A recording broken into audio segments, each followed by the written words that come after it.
kehilangan kedudukan dan harkat serta martabatnya seperti sedia kala, dan 9. Membebankan biaya perkara kepada negara. Demikianlah diputus pada hari ini Senin. Assalamualaikum warahmatullahi wabarakatuh. Selamat datang di channelku Rekreatif. Di sini aku akan membahas terkait penegakan hukum di Indonesia.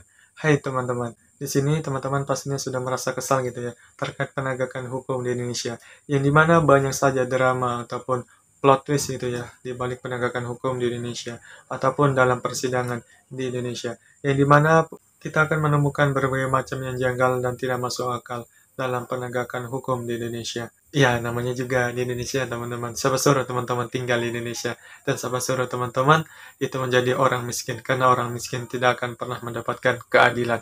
Oke, teman-teman, keadilan bagi si paling sopan. Ya, teman-teman tentunya pasti sudah melihat berbagai macam persidangan dalam pemutusan hakim ataupun pemutusan terdakwa.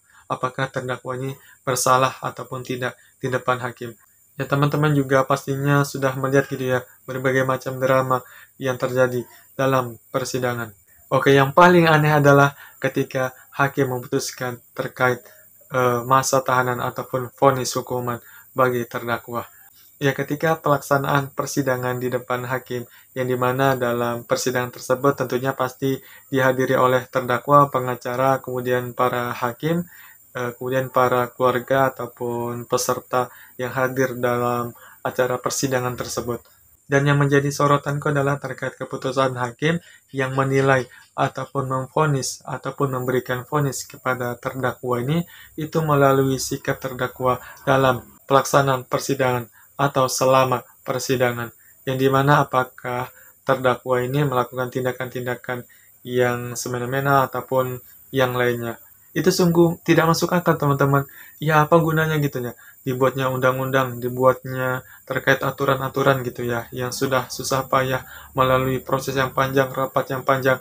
Akan tetapi, vonis yang diberikan kepada terdakwa itu dinilai ataupun dilihat dari tindakan terdakwa ini selama persidangan itu berlangsung. Apakah terdakwa ini bertingkah laku sopan ataupun terdakwa ini melakukan tindakan yang semena-mena, yang ngereokkan di situ ataupun yang lain-lain. Ya, banyak sekali ya contoh terkait mengenai kasus tersebut, yang dimana terdakwa ini sangat sopan ataupun nurut saja kepada hakim dalam persidangannya.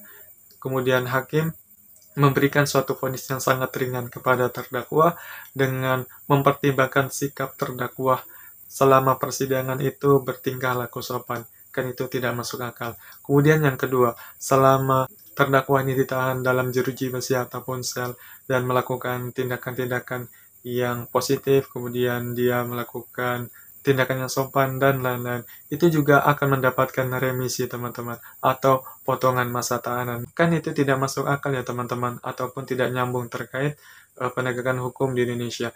Masa orang jahat yang tiba-tiba akan berubah menjadi baik, kemudian dia akan mendapatkan remisi. Dan yang kita tahu bahwa manusia itu akan selalu berubah-ubah gitu ya.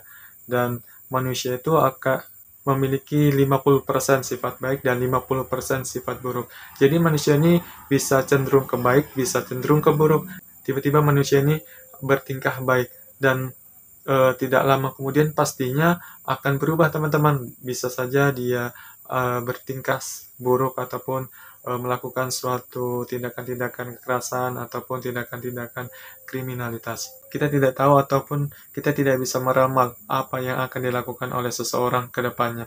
Apakah dia akan selalu bertingkah baik, selalu istiqomah bertingkah baik, dan apakah dia diam-diam melakukan tindakan yang buruk ataupun tindakan yang dianggap melanggar hukum dan lain-lain. Ya, sistem penegakan hukum atau pemberian vonis yang sangat-sangat tidak rasional dan sangat-sangat tidak adil, yang dimana pastinya kita sudah tahu bahwa sifat manusia itu tidak bisa ditebak, dan tiba-tiba dia berbuat baik dengan suatu tujuan tertentu, dan bisa saja dia tiba-tiba berbuat jahat dengan suatu kesempatan tertentu.